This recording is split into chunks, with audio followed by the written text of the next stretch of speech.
car. Andito na kami sa Holy Cross guys, pero hinihintay pa namin na magna 9 AM.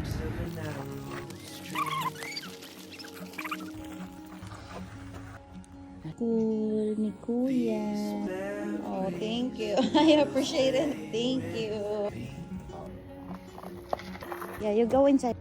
So, tapos na yung interview guys. Ang ano lang, may mga question lang. Tapos, mag-wait na lang kami kung anong mangyayari. Kasi marami pala silang ini-interview. So, pipiliin nila kung sino talaga yung tatanggapin nila. But, the good thing is, naalala naman nila si Ethan. So, masaya kami.